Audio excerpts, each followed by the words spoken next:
वशिष्ठ जी 2 अयोध्या के सेवकों को बुलाए, कहने लगे कि जाओ कैकेयी देश और भरत और शत्रुघ्न को बुला के लाओ। उसी समय मां कौशल्या एकदम से स्थिति में नहीं है कुछ बोलने कहने के, लेकिन फिर भी अब नहीं बोलेंगे तो अनर्थ और हो सकता है। तो कौशल्या मां ने सेवकों से कहा, ओ सेवकों, जा तो रहे हो भरत को बुलाने, लेकिन मेरी एक बात ध्यान रखना, लाख भरत पूछे अयोध्या की किसी भी घटना के बारे में भरत को बताना नहीं।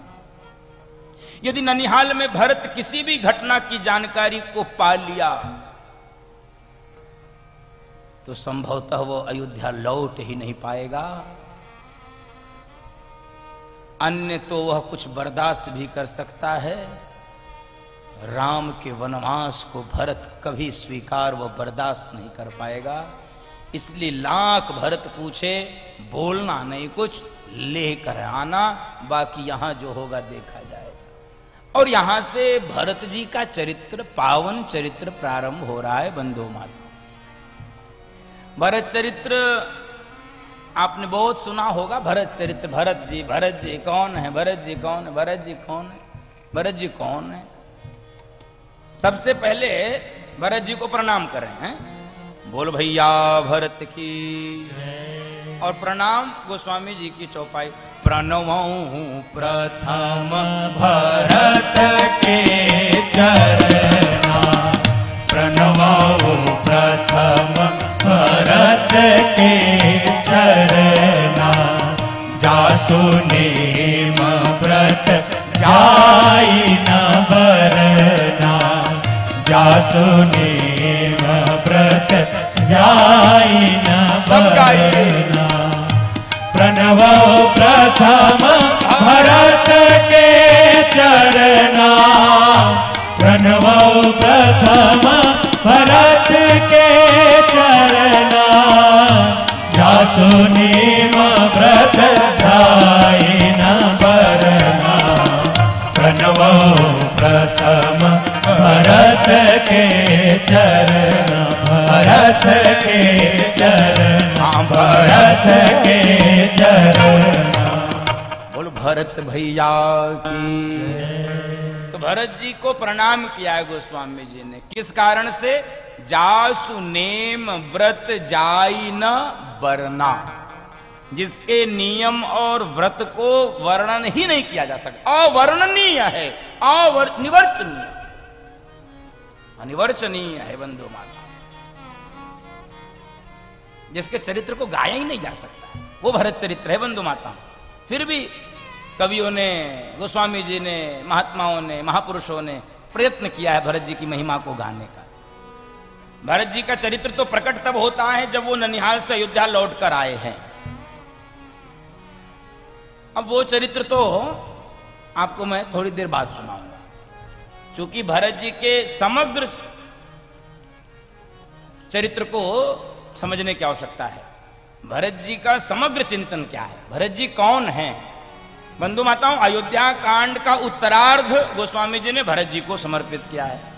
अयोध्या कांड का उत्तरार्ध, बाद वाला हिस्सा किसको समर्पित किया? भरत जी को। और अंतिम छंद जो है अयोध्या कांड का, ध्यान से सुनिए, आप सबकी दृष्टि व्यासपीठ की ओर रहे, इधर उधर न जाए।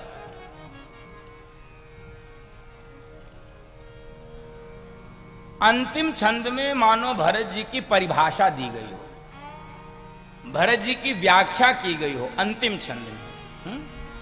जिनको याद है गाएंगे, नहीं याद है तो गुनगुनाएंगे। सिया राम प्रेम पीयूष पूरण होत जनमुना भरत को, सिया राम प्रेम पीयूष पूरण होत जनमन भरत को, मुनि मन अगम यम नियम समगम विषम व्रत आचरत को, मुनि मन अगम यम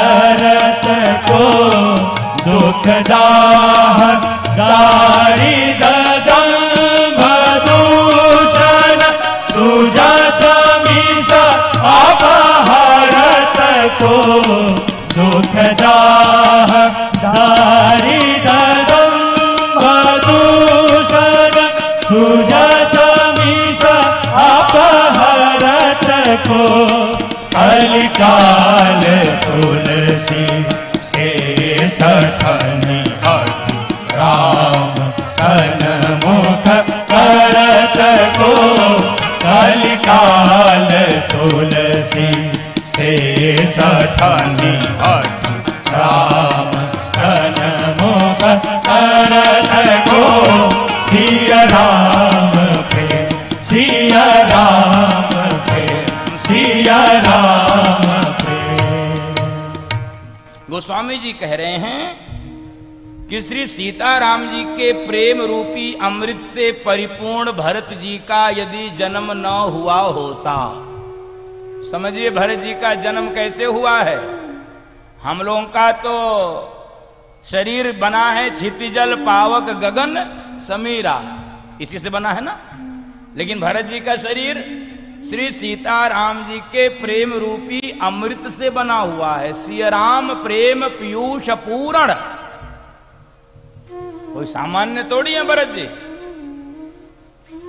तो गोस्वामी जी कह रहे हैं कि श्री सीताराम जी के प्रेम रूपी अमृत से परिपूर्ण भरत जी का यदि जन्म न हुआ होता तो बड़े बड़े मुनियों के मन को भी अगम यम नियम तप व्रत आदि कठिन विषयों के आचरण को कौन सिखाता। जा सुनेम व्रत जाई न वरना, बड़े बड़े मुनियों योगियों तपस्वियों को भी यम नियम आसन कौन सिखाता, कौन समझाता, कौन उस आचरण को प्रकट करता यदि भरत जी का जन्म न हुआ होता।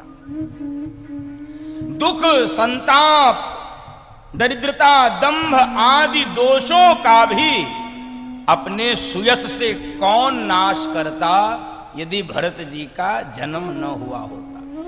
और बंधु माताओं, भरत जी की महिमा को गाने के समय मानो गोस्वामी जी ने स्वयं को भी दांव पे लगा दिया। वो भरत जी का चरित्र है, स्वयं को दांव पे लगा दिए।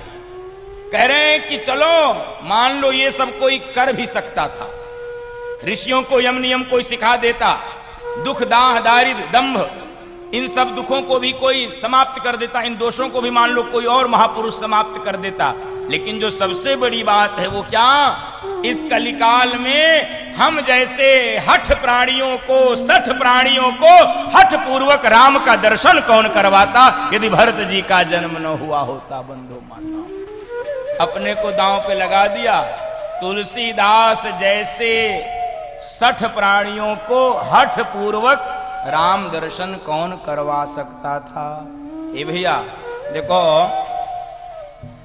एक बात इस पर समझ लो, जो काम आसानी से न हो उसको हठ पूर्वक ही करना पड़ता है। हम लोग संसार के सारे काम हठ पूर्वक कर लेते हैं, लेकिन भजन हठ पूर्वक नहीं करते, कथा हठ पूर्वक नहीं सुनते। इसलिए आजकल कथा के लिए भी जबरदस्ती करना पड़ता है। हमने सुना लोगों से, लोग कहते हैं अगर आए नहीं तो ठीक नहीं होगा। तो इतना धमकी देने के बाद तब लोग घर से निकलते, इतना धमकी दिया जाए तब लोग निकलते हैं। देखो भाई ठीक नहीं होगा, फिर हम बता दे रहे हैं, हम भी बदला लेंगे। तो आदमी सोचता है अरे यार हमारे यहाँ भी आएगा नहीं, चलो चले ही चले। इस ऐसे ही प्राणियों को तुलसीदास जी कह रहे हैं, कलिकाल तुलसी से सठनी हठ राम सन्मुख करत, कौन यह दर्शन करा। बंधु माताओं बताऊं, भरत जी तीर्थ हैं। जैसे भगवान का नाम लेने से व्यक्ति मुक्त हो जाता है, अथवा मैं कहूं भगवान का नाम लेने से सुख मिलता है, मिलता है कि नहीं। सो सुख धाम राम असनामा, सो सुख धाम राम असनामा, अखिल लोक दायक विश्रामा, अखिल लोक दायक विश्रामा। भगवान का नाम लेने से यदि सुख मिलता है तो भरत जी का चरित्र गायन से व्यक्ति पवित्र हो जाता है। बंधु माताओं, भरत जी तीर्थ हैं, तीर्थ। तीर्थ के जल में जैसे डुबकी लगाने से व्यक्ति पवित्र पावन हो जाता है, ऐसे ही भरत चरित्र को सुनने से, गाने से, डुबकी लगाने से व्यक्ति का चरित्र जीवन पवित्र हो जाता है। बंधु माताओं, भरत जी के चरित्र को बस आप ऐसे समझो, कैकेयी के अहंकार से तो अयोध्या जल ही रही थी, मंथरा के षड्यंत्र से आग लग चुकी थी, कैकेयी के अहंकार ने उस आग को और बढ़ा दी। यदि भरत जी ने अपने प्रेम से, अपने समर्पण से उस आग को न बुझाया होता तो बंधु माताओं, लंका की भांति अयोध्या और रघुवंश जलकर राख व खाक हो गया होता। यदि भरत जी ने अपने प्रेम रूपी अमृत से सिंचन न किया होता, उस आग को बुझाया न होता। बंधु माताओं, इसलिए भरत चरित्र महत्वपूर्ण है, इसलिए वो पावन है, इसलिए वो तीर्थ है।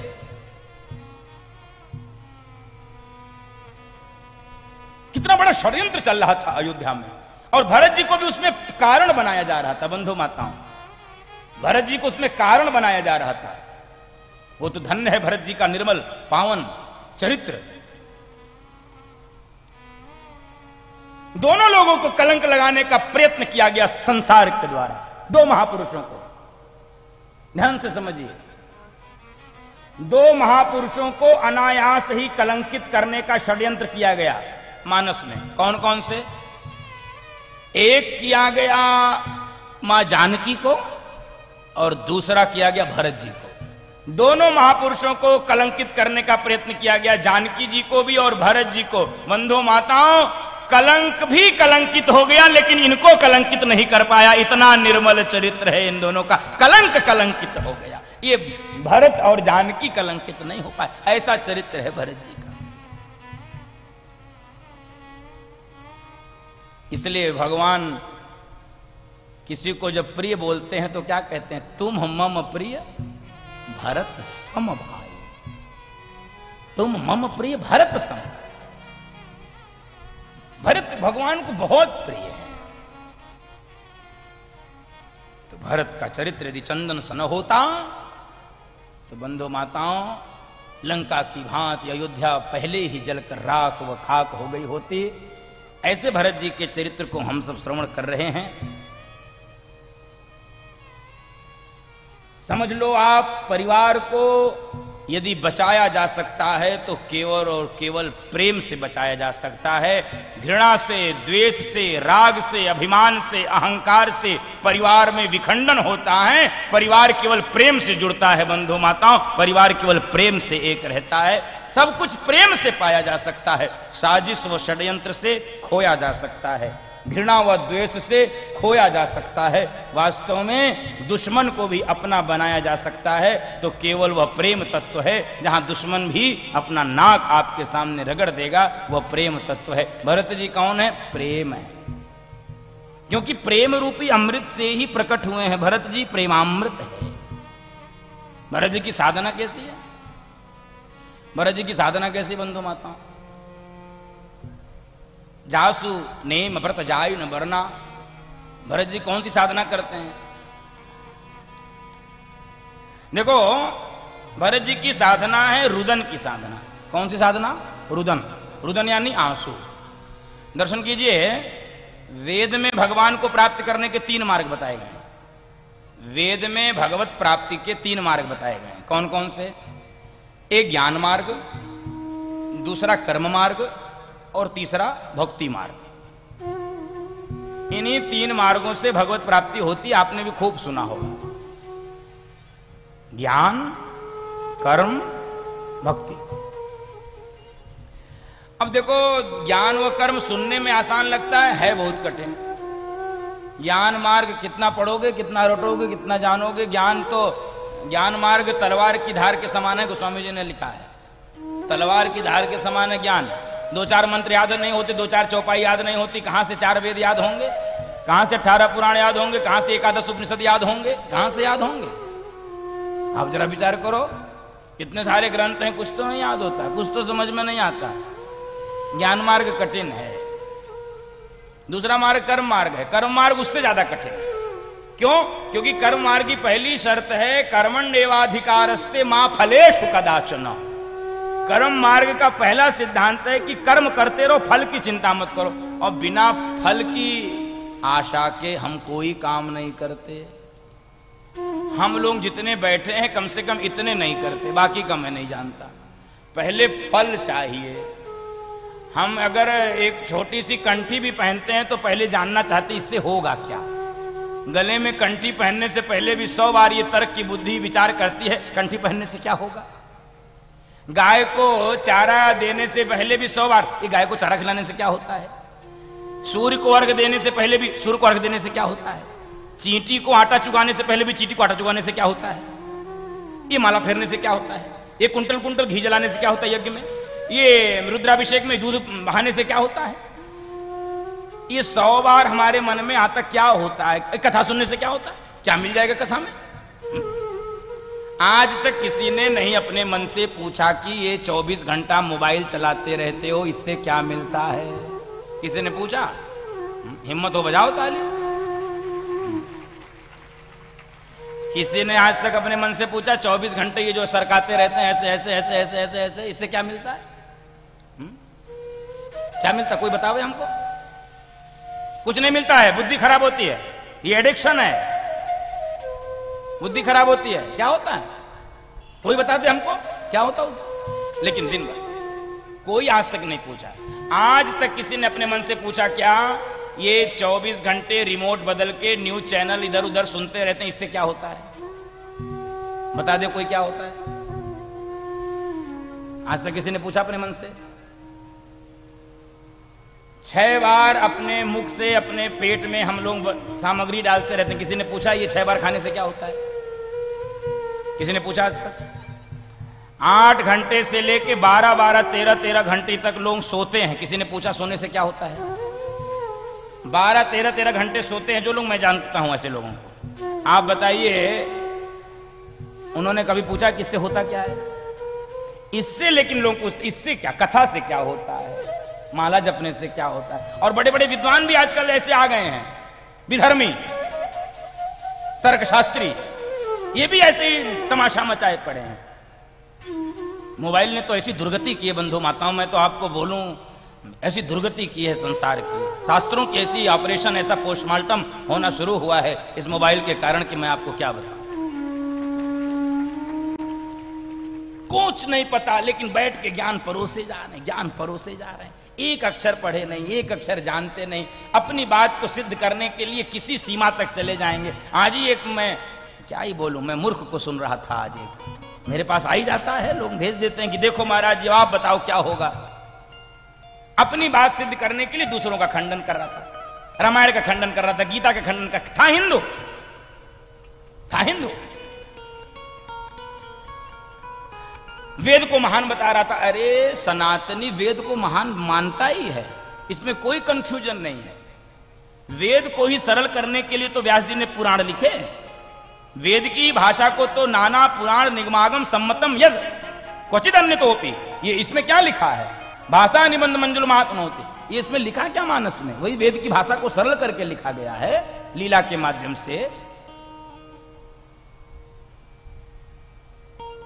व्यास जी ने वेद के 4 भाग किए थे, फिर उसके बाद से लगा कि नहीं इससे मनुष्य का कल्याण कैसे होगा। अब लोग बता रहे, बताइए सनातन तो वेद, सनातन रामायण तो है नहीं, सनातन गीता तो है नहीं। मैं आज ही सुना तो मुझे लगा कि इस विषय को चर्चा करनी चाहिए। ऐसे अनेक महामूर्ख इस धरती पर घूम रहे हैं, इनसे सावधान रहिएगा, इनके चक्कर में मत पड़िएगा, क्योंकि ये बड़े तार्किक होते हैं, आपको तर्क में फंसा देंगे। इनसे तर्क भी मत करिएगा, इनसे अपना ज्ञान अपने कह दीजिएगा हाँ हमको कुछ नहीं आता है। ये ज्यादा ज्ञान भी इनसे मत बांटिएगा बंधु माताओं। मूर्खों के सामने मौन रहना ही विद्युता है, क्योंकि बोलोगे तो फंस जाओगे, बोलोगे तो फंस जाओगे। नहीं आपको विश्वास ना तो घटना सुना दूं आपको। एक बार अकबर को लगा कि बीरबल जब इतना ज्ञानी है तो इसका बाप कितना ज्ञानी होगा। तो बीरबल से कहा, बीरबल हजूर ऐसा है अपने बाप को कल लेकर आओ, तुम इतने ज्ञानी हो, मैं तो देखना चाहता हूं वो कितने बड़े ज्ञानी हैं, तो मैं तो उनको इनाम दूंगा, पुरस्कार दूंगा। अब बीरबल को लगा लो अब नहीं तो अब बना, अब क्या करें। तो बीरबल गया, पिताजी को तैयार किया और कहने लगा कि हुजूर के पास चलना है, लेकिन पिताजी एक बात सुन लो, पूछे कुछ भी बोलना नहीं, बाकी हम संभाल लेंगे। कुछ भी पूछें, कितना भी तुमको क्रोध आए, बोलना नहीं, गाली भी दें तो सुन लेना, बोलना नहीं, बाकी हम सब संभाल लेंगे। बीरबल के पिताजी ने कहा ठीक है, जैसा कहो बेटा। अब अकबर की सभा सज गई, बीरबल अपने पिताजी को लेके पहुंचा।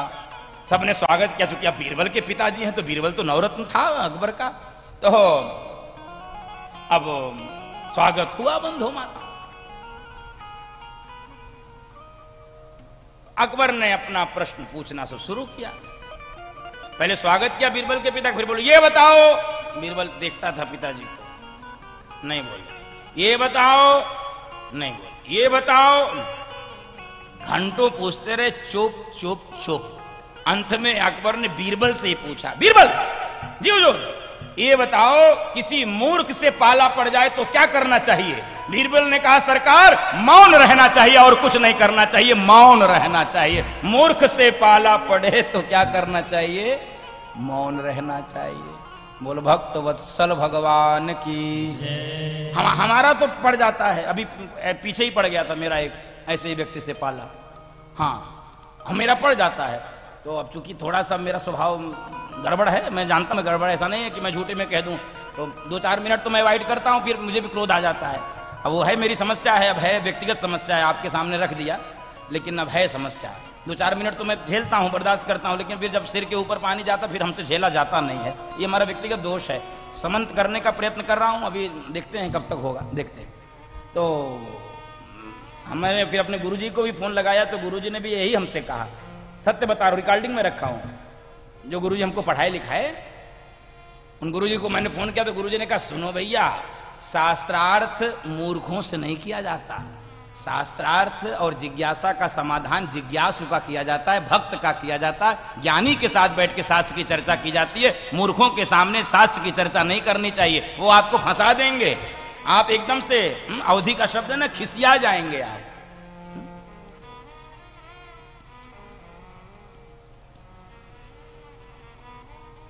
तो कर्म मार्ग भी कठिन है, ज्ञान मार्ग भी कठिन है। अब तीसरा मार्ग कौन सा है? भक्ति मार्ग। तो भक्ति मार्ग में 3 मार्ग, सुनो, भगवान को प्राप्त करने के 3 मार्ग, ज्ञान मार्ग, कर्म मार्ग, भक्ति मार्ग। और भक्ति में 3 मार्ग कौन कौन सा? गायन, नृत्य और रुदन। गाकर भगवान मिलते हैं, नाच कर मिलते हैं और रोकर मिलते हैं। तीनों प्रकार से लोगों ने भगवान को प्राप्त किया है।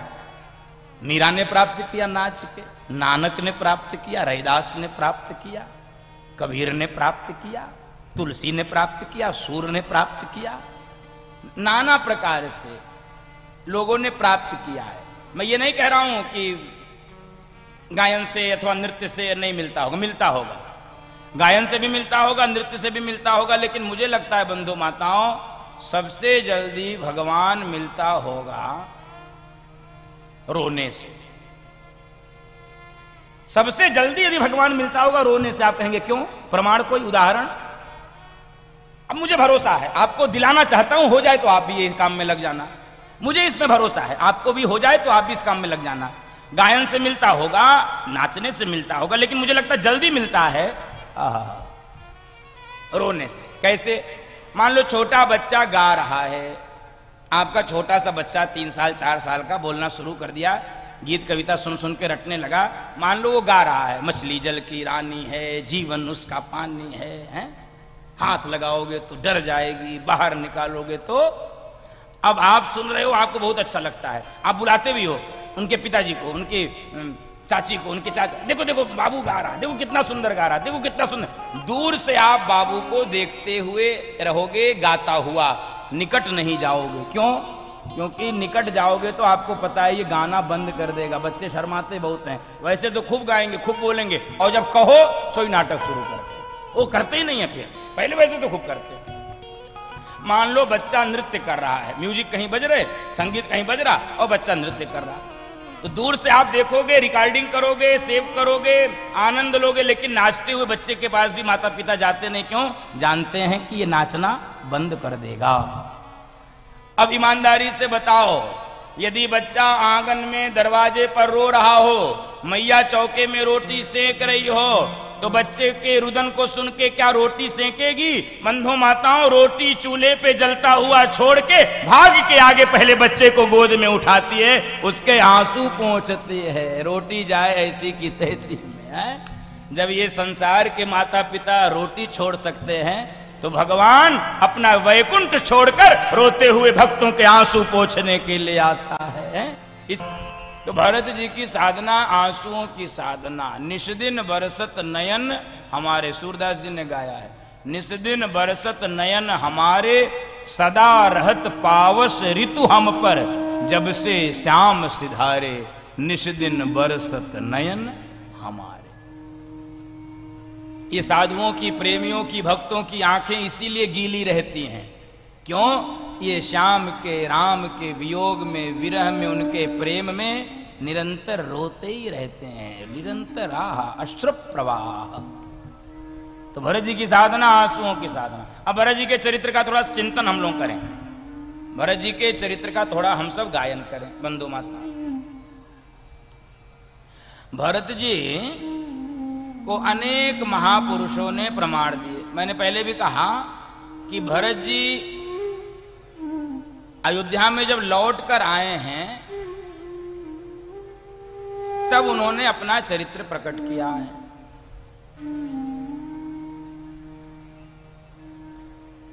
लेकिन उसको विस्तार से गाएंगे तो थोड़ा ज्यादा समय लगता है, हम आपको उसका मक्खन परोसते हैं। भरत जी के चरित्र का मक्खन हम आपको परोसते हैं। बंधु माताओं, भरत जी को पहला प्रमाण पत्र दिया तीर्थराज प्रयाग ने। पहला प्रमाण पत्र भरत जी को। देखो प्रमाण पत्रों का ये वैसे भी समय चल रहा, आइए डॉक्टर साहब बैठिए। प्रमाण पत्रों का वैसे भी समय चल रहा है बंधु माता।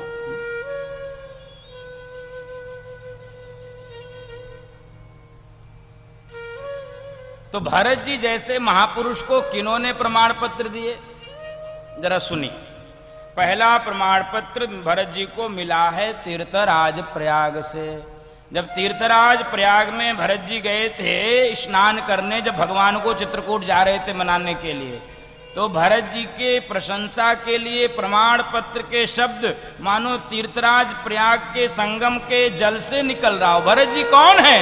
तात भरत तुम सब विधि साधु, तात भरत तुम सब विधि साधु, रामचरण अनुराग अगाधो, रामचरण अनुराग अगाधो।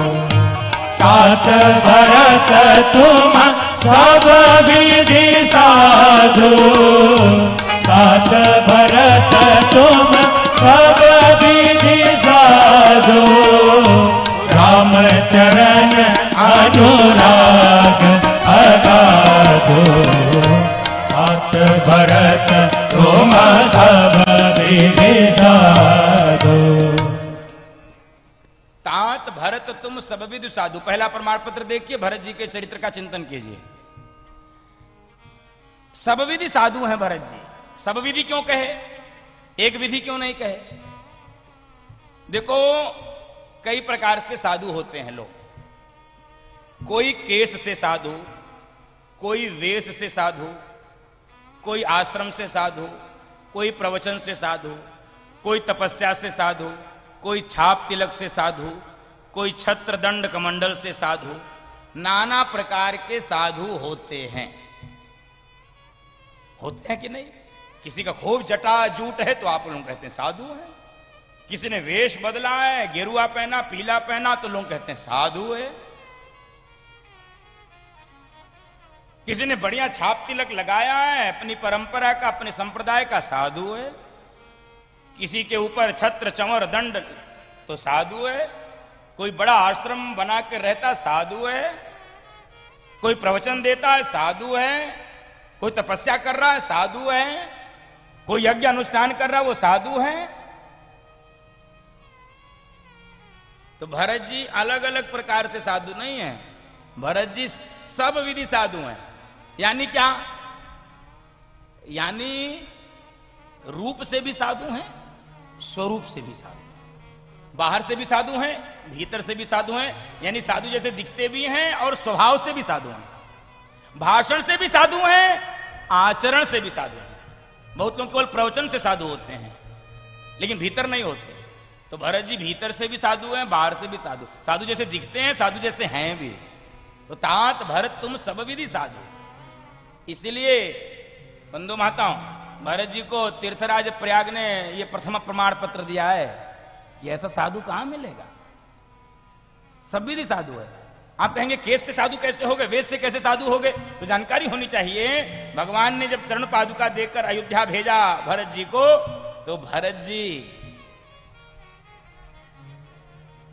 उन चरण पादुकाओं को सिंहासन पर रख के राजभवन में विश्राम नहीं करते, नंदीग्राम में कुटिया बनाकर रहते थे भरत जी बंधु माता।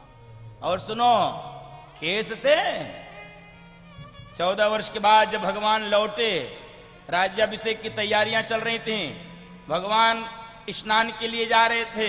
भगवान ने कहा पहले मैं भरत को स्नान करवाऊंगा। और भरत जी को जब स्नान कराने के लिए भगवान बैठे, भगवान के नेत्रों से आंसू निकल गए। भरत जी की जटा को देखकर कहने लगे, भरत इतनी जटाएं तो मेरी वन में भी नहीं बढ़ी जितनी तूने भवन में रह के बढ़ा ली भैया। और उन उलझी हुई जटाओं को सुलझाने के लिए जल की आवश्यकता नहीं पड़ी, भगवान ने अपने प्रेमाश्रुओं से ही भरत जी की जटा को सुलझा दिया। तब कहते हैं तुम मम प्रिय भरत सम भाई, भरत जैसा भाई नहीं मिल सकता। तो सारे प्रकार से साधु भरत जी हैं बंधु माता, सारे प्रकार से साधु। दूसरा प्रमाण पत्र किसने दिया? ये तो प्रथम प्रमाण पत्र। दूसरा प्रमाण पत्र दिया इसी प्रयाग में संगम के त्रिवेणी के तट पर रहने वाले साधु ने प्रमाण पत्र दिया है। साधु का प्रमाण पत्र महत्वपूर्ण होता है। कौन साधु हैं? वो साधु हैं भरद्वाज मुनि। कह रहे हैं तुम तो भरत मोर मत के हो, तुम तो भरत मोर मत के हो। हरे देह जनु राम सने हो, हरे देह जनु राम सने हो। लखन राम सीता अति प्रीति, लखन राम सीता अति प्रीति। निसी सब तुम्हारी सराहत बीती, तुम तो भरत मोर मत के हो। भरद्वाज ऋषि प्रमाण पत्र कब दिए सुनो जरा। भरत चरित्र देखो कितना पावन है। भरत जी जब भगवान को मनाने के लिए जा रहे थे तो रास्ते में जहां जहां भगवान रुके सब जगह भरत जी रुके। तो भरद्वाज ऋषि के पास भरत जी पहुंचे तो रोने लगे। और भरत जी सब जगह यही सफाई देते थे कि मेरा इसमें कोई मत नहीं था, मेरी कोई सहमति नहीं थी, मेरा कोई विचार नहीं था अयोध्या में जो जो घटा। और रोने लगे, कहने लगे भैया हमको भूल न गए हो, भैया हमको अपराधी न समझ रहे हो। भाभी और ये जानकी जी और ये लक्ष्मण भी कहीं हमको ऐसा वैसा। भरत जी के मन में ये अच्छा होता ही है, मन में ग्लानि तो होती ही है। अब प्रकट कहां करें? तो साधु के सामने सबसे आसानी से प्रकट किया जा सकता है। तो भरद्वाज ऋषि के सामने भरत जी प्रकट करने लगे। भरद्वाज ऋषि ने सुना और कहा कि ए भरत सुनो, तुमको पता नहीं है, तुम तो भरत मोर मते हो, धरे देह जनि राम सने हो। तुमने तो जन्म ही इसीलिए लिया है राम के स्नेह के कारण। सिय राम प्रेम पीयूष पूर्ण हो तो जन्म न भरत को। उनका तो जन्म ही श्री सीताराम जी के प्रेमामृत से हुआ है, तो तुम्हारा तो जन्म ही इसीलिए हुआ। और सुनो, तुम जिस बात से चिंतित हो उसका समाधान मैं तुझे दे रहा हूं। जिस रात मेरी कुटिया में ये तीनों रुके थे, राम लक्ष्मण और जानकी, तो मैं इनकी बातें सुनना चाह रहा था। इसलिए नहीं कि मुझे कुछ और प्रयोजन था, मैं इनकी बातों को सुन के अयोध्या की राजनीति की दिशा जानना चाहता था। अयोध्या किस ओर चल रही है, किस ओर जाना चाह रही है।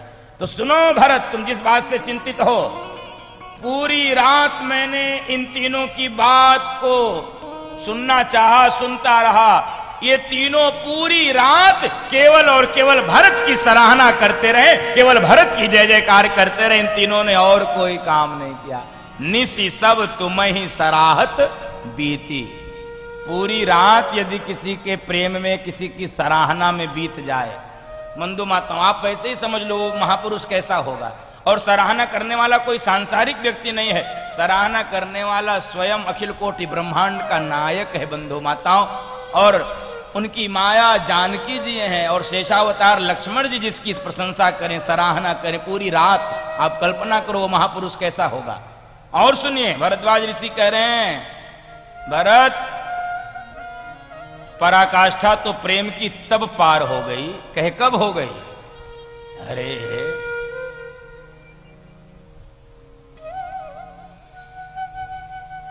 प्रातःकाल जब संगम स्नान के लिए गए राम, उस समय स्नान के समय मैंने जो मर्म को जाना, जाना मरम नहात प्रयागा, जाना मरम नहात प्रयागा, मगन होई तुम्हारे अनुरागा, जाना मरम नहात प्रयागा, जाना मरम नहात प्रयागा। नहाते समय मर्म को मैं जाना। कौन से मर्म को है? हमने एक सुना संत से कि जब भगवान कहे संकल्प करा दीजिए दान का, स्नान के समय तीर्थ में स्नान करो तो दान देना चाहिए। भरद्वाज ऋषि से कहे संकल्प करा दो। अब भगवान के पास कुछ तो था नहीं, तो सोचे संकल्प करा दो, बाद में देखा जाएगा। तो जब वो मंत्र पढ़ने लगे, ओम विष्णु विष्णु विष्णु श्रीमद् वाराह कल्पे अष्टाविंशत में कलयुगे कली प्रथम चरणे, ऐसा बोलते हैं ना। तो उस समय भरद्वाज ऋषि बोलने लगे, तो उसमें आ गया भरत खंडे आर्यावर्त देशांतर्गते। ऐसा आया होगा तो भगवान एकदम से उसी समय रोने लगे। तो भरद्वाज ऋषि ने पूछा क्यों रो रहे हो? तो भगवान ने कहा कि गुरुजी आप संकल्प में भरत बोले ना, तो जब आप भरत बोले तो मुझे अपने भैया भरत की याद आ गई। भरद्वाज ऋषि कह रहे हैं, जो भाई संकल्प में भी तेरा नाम सुनकर तेरे प्रेम में रोता हो भरत, तू कैसा है प्रेमी तू है। बंधो माताओं,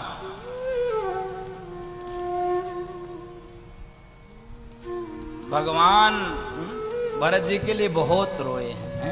एक बड़ा सुंदर मैंने पद भरत जी की महिमा में सुना था, क्योंकि यही ठीक समय है गाने का, कि भगवान भरत जी के लिए रोए हैं। भगवान भरत जी के लिए मैंने सुना था मलूक पीठ वाले महाराज जी से। बहुत सुंदर भरत जी की महिमा गाते हैं। एक बार आप एक एक शब्द को सुनिए, भगवान कैसे कह रहे हैं भरत जी। मेरो पल पल युग समझावे भैया, भरत बिना मेरो पल पल युग समझावे भैया, भरत बिना मेरी बिगड़ी कौन बनावे भैया, भरत बिना मेरी बिगड़ी कौन बनावे भैया, भरत बिना पा सर्वाधिकार गुरु प्रभु से नहीं प्रयोग में लावे, निज रुचि को प्रभु की रुचि पर न्योछावर कर हर सावे, ऐसे मैंपन कौन मिटावे भैया, भरत बिना ऐसो मैंपन कौन मिटावे भैया, भरत बिना मेरो पल पल युग समझावे भैया, भरत बिना लय अग्रज पादुका कौन सिंहासन पर पधरावे, सेवक होए के स्वयं सकल स्वामी के काज बनावे, वैभव 10 गुण को लौटावे भैया, भरत बिना वैभव 10 गुण को लौटावे भैया, भरत बिना मेरो पल पल युग समझावे भैया। भरत बिना जाकी महिमा महासिंधु को मुनिवर थाह न पावे। विधि हरि हर कौशिक वशिष्ठ सिय रघुवर बलि बलि जावे। वो सब ही के मन को भावे भैया। भरत बिना वो सब ही के मन को भावे भैया। भरत बिना मेरो पल पल युग समझावे भैया। भगवान कह रहे शीत काल सरयू के जल में सबसे पूर्व नहावे। प्रातः मुझे अपराधी को मुख देखन नहीं पावे। वो असह्य में भाव बसावे भैया। भरत बिना वो असह्य में भाव बसावे भैया। भरत बिना मेरो पल पल युग समझावे भैया। भरत बिना जटिल कुशासन बैठी निरंतर राम नाम रटिलावे। विरह वीर उर कृष्ण शरीर नित नयन नीर बरसा। वो अस दिव्य प्रेम प्रगटावे भैया। भरत बिना वो अस दिव्य प्रेम प्रगटावे भैया। भरत बिना मेरो पल पल युग समझावे भैया। भरत बिना मैं भी प्रभु का सब कुछ प्रभु का प्रभु से सब बन पावे। अस प्रवृत्ति सिद्धांत दिव्य जीवन में कौन दिखावे। वो शरणागत सार सिखावे भैया। भरत बिना वो शरणागत सार सिखावे भैया। भरत बिना मेरो पल पल युग समझावे भैया। भरत बिना मेरी बिगड़ी कौन बनावे भैया। भरत बिना भैया। भरत बिना भैया। भरत बिना भैया। भरत बिना भरत भैया की जय। बंधु माता दूसरा प्रमाण पत्र दिया भरद्वाज ऋषि ने। निशि सब तुम ही सराहत भी थी। अब तीसरा प्रमाण पत्र किसने दिया सुनो। बंधु माताओं, जब भरत जी भगवान को मनाने के लिए चले, इंद्र का सिंहासन हिलने लगा। इंद्र के साथ यही एक समस्या है। उनको लगता है कि हमारा सिंहासन है, लेकिन यहां पर एक समस्या दूसरे प्रकार की थी। क्या? इंद्र को लगा यदि भरत जी भगवान को मनाने के लिए गए और कहीं भगवान भरत जी की बात को मानकर अयोध्या लौट आए तो रावण का बोलबाला बना रहेगा, देवताओं की नाक में दम हुआ रहेगा। इंद्र को लगा भरत जी को रोको, और भरत जी के लिए कुछ बोलना चाहे। अरे कहें सरस्वती जी से, अरे तुम सबकी बुद्धि पलट सकती हो, जाओ भरत की बुद्धि पलटो, भरत को लौटाओ अयोध्या। सरस्वती जी ने भी यहां प्रमाण पत्र मध्य में ही दे दिया। सरस्वती जी ने कहा है इंद्र, मैं संसार में सबकी बुद्धि राम के विरोध में पलट सकती हूं, लेकिन भरत की बुद्धि कभी पलट नहीं सकती हूं। भरत का ऐसा निर्मल चरित्र, भरत की बुद्धि। मंथरा की बुद्धि तो हमने पलट दिया, गई गिरा मति फेर, लेकिन हम तो बृहस्पति जी ने इंद्र से कहा सुनो, तुम किसके मार्ग में खटर पटर करना चाहे? इंद्र भरत जी के मार्ग में कुछ विक्षेप, व्यवधान, विघ्न उत्पन्न करना चाहे, लेकिन एकदम उसी समय आकर बृहस्पति देव गुरु बृहस्पति ने कहा सुनो इंद्र, तुम किसके मार्ग में ये विक्षेप उत्पन्न करना चाह रहे हो? किसके मार्ग? जानते हो भरत कौन है? अब प्रमाण पत्र सुनिए बृहस्पति जी का। भरत को जानते हो इंद्र? बताओ कौन है? पूछे ये बताओ दुनिया किसका नाम जपती है? हम लोग किसका नाम जपते हैं? वो लोग किसका नाम जप रहे हैं इतने दिनों से? राम राम। सारी दुनिया राम राम जपती है। इंद्र राम क्या जपते हैं? भरत सरिस को राम सनेही, जग जप राम राम जप जय राम, सिया राम जय जय राम। राम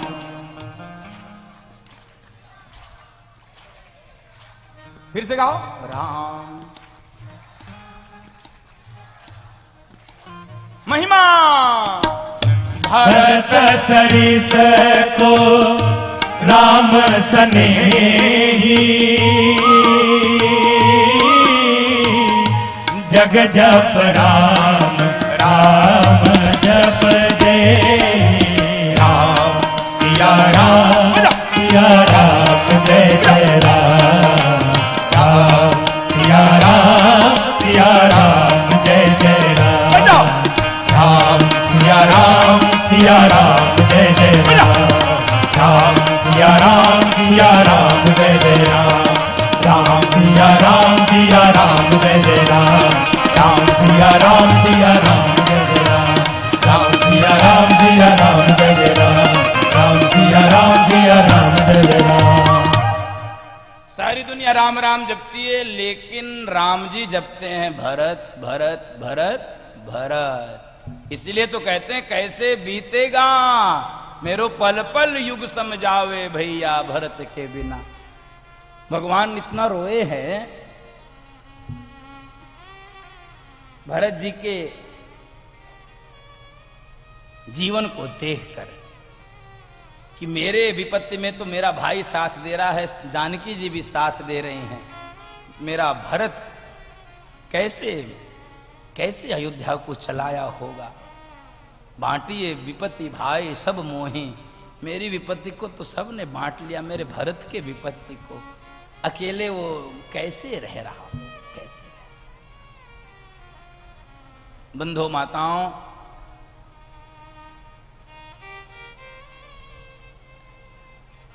जब लोग कहते हैं कि रामचरितमानस एक काल्पनिक ग्रंथ है, बड़े बड़े विद्वानों के मुख से हमने सुना है, मैं तो यही कहता हूं काल्पनिक ग्रंथ के रूप में भी यदि स्वीकार कर लोगे तो ऐसे भाइयों का कोई भी चरित्र प्रकट नहीं कर सकता दुनिया में। कोई कितना बड़ा कवि होगा, लेखक होगा, ऐसे भाइयों का चरित्र कोई ग्रंथ नहीं गा सकता जिसको गा दिया भगवान। ये गोस्वामी जी। अब प्रमाण पत्र किसने दिया? अब प्रमाण पत्र दिया भगवान राम ने स्वयं।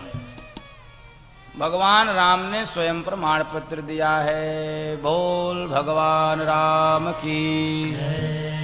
क्या प्रमाण पत्र दिया? लक्ष्मण जी के भी मन में एक ये शंका हो गई। क्या? लक्ष्मण जी के मन में शंका हो गई कि ये आपसे मिलने जब भरत जी आ रहे हैं तो इतनी बड़ी सेना लेकर आने की क्या जरूरत है? इतनी बड़ी सेना लेकर आने की क्या जरूरत है? क्यों आए? तो कुछ मन में चला होगा। तो भगवान, अब चूंकि लक्ष्मण जी को भी भगवान क्या बोल सकते हैं, जो भाई 14 वर्ष की सेवा के लिए संकल्प लेकर व्रत लेकर बैठा हो, उस भाई के लिए क्या ही बोल सकते हैं। लेकिन भरत जी के विरोध में भरत जी के लिए कुछ अन्यथा सुन भी नहीं सकते भगवान। बंधु माता, भरत जी के लिए कुछ अन्यथा सुन भी नहीं सकते, नहीं सुन सकते, और लक्ष्मण जी को बोल भी नहीं सकते थे। इतना ही कहा, लक्ष्मण किसके बारे में तो बोल रहा है? भरत के बारे में तेरे मन में कोई अन्यथा विचार प्रकट हो रहा है? भगवान कह रहे हैं कि देखो, वैसे तो प्रिय लोगों की कसम नहीं खानी चाहिए। बंधु माता, प्रिय लोगों की कसम नहीं खानी चाहिए। कसम इमरजेंसी कोटा होता है। हम लोग कसम को ऐसा बना दिए कि एकदम से अब क्या ही बोलूं मैं। कसम खा लेने वाले को लोग झूठा समझने लगे, ऐसा हमने कसम को बना दिया। जो कसम खा लेता है हम लोग उसको झूठा समझते हैं। इस देश में झूठी गीता की कसमें लोगों ने खाया, झूठी कसमें गीता, मैं बोलूंगा सत्य बोलूंगा। बताओ क्या दुर्दशा किया। अब कसम से ही भरोसा उठ गया।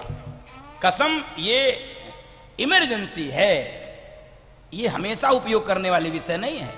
हम लोग तुरंत कह देते हैं मां कसम, भगवान कसम, विद्या कसम, ये कसम, वो कसम। लोग कहने लगे कसम खा लिया, पक्का झूठ बोला, पक्का झूठ बोला, ये झूठ बोला, कसम से भरोसा उठ गया। आज भगवान ने भरत जी की महिमा को प्रकट करने के लिए कसम खाया। ऐसे आपत्ति काल में कसम खाना चाहिए।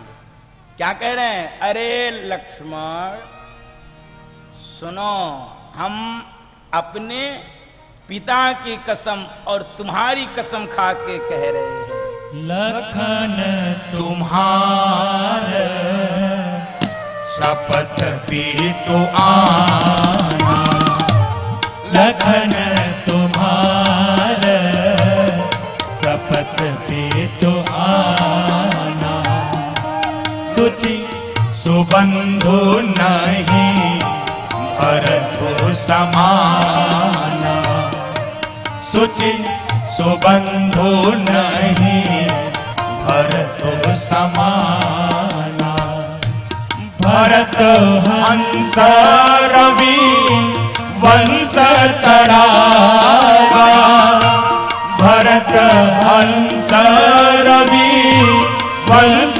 तड़ागा, जन्मी कीन्ह गुण दोष विभागा, जन्मी कीन्ह गुण दोष विभागा। हम तुम्हारी और पिताजी की, लखन तुम्हार शपथ पितु आना। भरत बंधु नहीं है, भरत क्या है?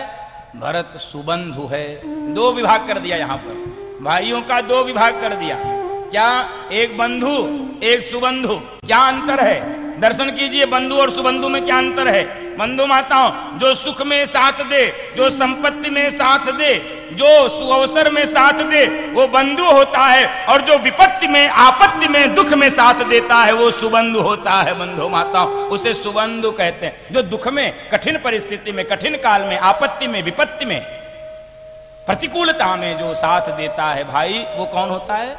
सुबंधु। भरत जी कौन है? सुबंधु। भरत जी सुबंधु है। और सुनो,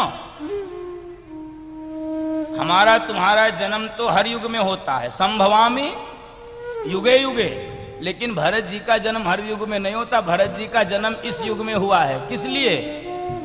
वो रघुकुल को ताड़ने के लिए, रघुकुल को उपकृत करने के लिए। क्यों? क्योंकि ये जो रघुकुल रूपी सरोवर है, उसके हंस हैं भरत जी। सरोवर में जैसे हंस होता है, तो रघुकुल रूपी सरोवर के हंस हैं कौन? श्री भरत जी। हंस का काम क्या होता है? नीर क्षीर विवेके तू हंसो हंसः बको बकः। नीर और क्षीर में जो विवेक करता है, सही और गलत में, शुभ अशुभ में, सत्य असत्य में, कर्म विकर्म में, सत्कर्म दुष्कर्म में, पाप पुण्य में, गुण और दोष में जो विभाग कर देता है, उसे कहते हैं भरत, उसे कहते हैं हंस। इसलिए वो तो हमारे ऊपर उपकार करने के लिए आए। ये भगवान प्रमाण पत्र दे रहे हैं। एक दिन, अब अगला प्रमाण पत्र सुनो। सुनैना जी जनक जी से कहने लगी, हम बहुत भरत भरत भरत सुनते सुनते सुनते सुनते एकदम से ये जानना चाहते हैं भरत हैं कौन? भरत भरत भरत, हम भरत हैं कौन? जनक जी ने कहा कि इस संसार में भरत के बारे में एक ही व्यक्ति जानता है। ये जनक जी प्रमाण पत्र दे रहे हैं। इस संसार में भरत के बारे में एक ही व्यक्ति जानता है। कौन जानते हैं? प्रभु राम। भरत के बारे में कौन जानते हैं? राम जी। तो सुनैना मां ने एकदम से कह दिया, बुलाइए फिर उनको, जमाई राजा को, जान लिया जाए, दर्शन भी हो जाएगा, भरत के बारे में जान भी लेंगे। तब जनक जी ने गूढ़ बात बोली, सुनिए, राम जी भरत जी के बारे में जानते तो हैं, लेकिन बोल नहीं सकते। भरत अमित महिमा सुनु रानी, भरत अमित महिमा सुनु रानी, जानहि राम न बखानी, जाने ही राम न सकहि बखानी। जाने ही राम न सकहि बखानी। राम जी जानते तो हैं लेकिन बता नहीं सकते। आपको एक दिन की घटना सुनाऊं भरत जी की महिमा को स्पष्ट करने के लिए। एक दिन ये माताएं गुरुदेव वशिष्ठ के पास पहुंची, कहने लगी कि ये बताइए, आपने नाम तो सबका अलग अलग रख दिया, राम भरत लक्ष्मण ये वो सब, लेकिन कुछ पहचान तो बताए नहीं है। राम भरत तो एक ही जैसे लगते हैं, भरत राम ही की अनुहारी, सहसा लख न सकहि नर नारी। एकदम से कोई अंतर कर नहीं सकता था, दोनों एक जैसे लगते थे, भरत राम ही की अनुहारी। बंधु माताओं, तो गुरुदेव कुछ अंतर करके बताइए। तो गुरुदेव वशिष्ठ ने कहा, अब अंतर विधाता ही नहीं किया तो हम क्या ही कर सकते हैं। फिर भी आप जानना चाहती हो कोई अंतर तो एक प्रयोग करके देखना। क्या प्रयोग? माताओं से कहा, प्रयोग ये देखना कि जब दोनों भाइयों को दूध पिला के लिटा देना एक ही पालने में अगल बगल, दोनों भाइयों को दूध आदि पिला के एक ही पालने में अगल बगल लिटा देना।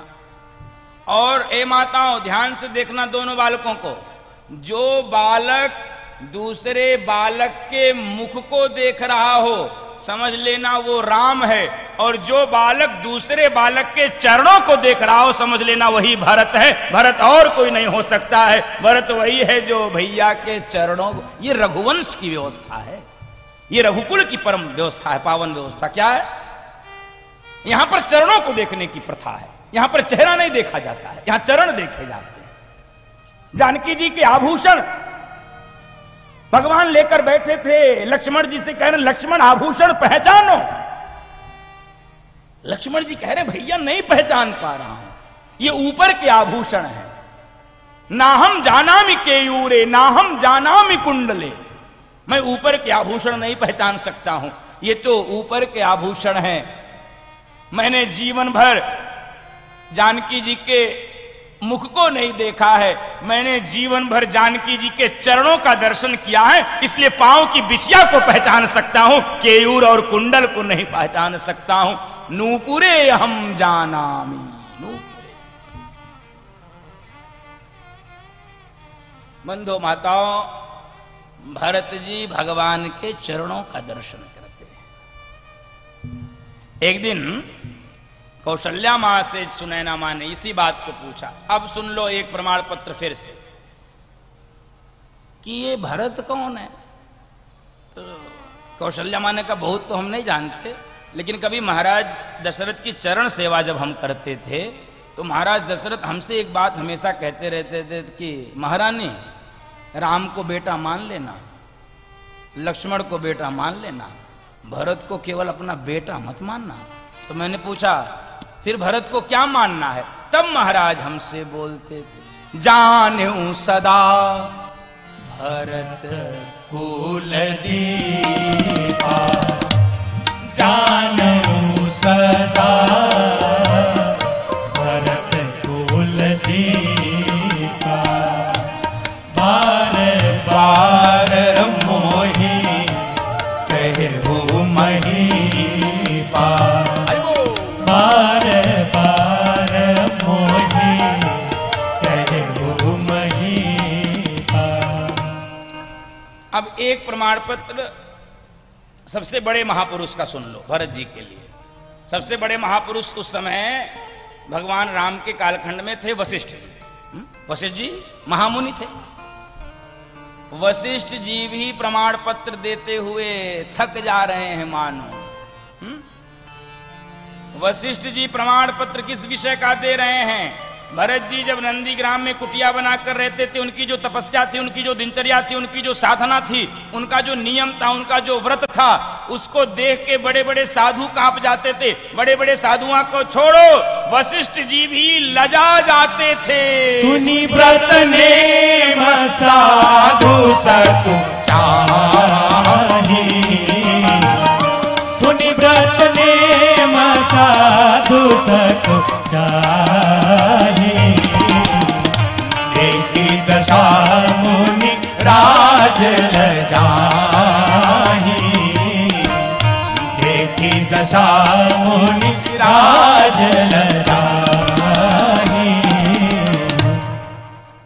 कि दशा मुनिराज लजाहि सुनि व्रत नेम। क्या नियम था, क्या व्रत था? जा सुनेम व्रत जाय नहीं बरना। नियम क्या था बंधु माताओं? बहुत कठोर। मैंने भी गाया ना, शीतकाल सरयू के जल में सबसे पूर्व नहावे। बंधु माताओं, भरत जी के चरित्र को ऐसे समझ लो, जिस राज्य को पाने के लिए इस दुनिया में लोगों के कत्ल हुए, भाई भाइयों में झगड़ा हुआ, युद्ध हुआ, खून खराबा हुआ, वो राज्य भरत जी को पिता के द्वारा प्राप्त था कि नहीं? वो राज्य भरत को पिता के द्वारा प्राप्त था। भरत जी उस पे बैठ जाते तो भरत जी को कोई गाली भी नहीं दे सकता था, क्योंकि मां ने वरदान में मांगा था और महाराज ने उसको अनुमोदन किया था, संस्तुत किया था। तो जरा भरत जी के चरित्र का दर्शन करिए। जिस राज्य के लिए सारा संसार मरता रहता है, वो राज्य भरत जी को स्वतः पिता के वचनों से प्राप्त था। लेकिन भरत जी वो भाई हैं जो राज्य को अपने सिर से नीचे उतार कर अपने भैया के खड़ाऊ को सिर पे रखना श्रेष्ठकर समझते हैं, उसको ज्यादा श्रेष्ठ समझते हैं, राज्य को नीचे उतारते हैं और भैया के खड़ाऊ को ऊपर रखते हैं। कहां मिलेगा ऐसा भाई? मिलेगा कहीं? बंधु माताओं, दो युगों के भाइयों की तुलना कर लो। एक कलयुग का भाई है और एक त्रेता का भाई है। कलयुग के भाई आपस में संपत्ति बांटते हैं और त्रेता के भाई आपस में विपत्ति बांटते हैं। इसलिए भरत चरित्र की चर्चा हो रही है, इसलिए राम व भरत के प्रेम की चर्चा हो रही। भाइयों का यही कर्तव्य है, बांटिए विपत्ति भाई सब मोही। भाइयों का यही कर्तव्य है कि विपत्ति बैठ के बांटा जाए। जब भी घर में कोई प्रतिकूलता हो, कोई कठिनाई, बैठ के उसकी चर्चा की।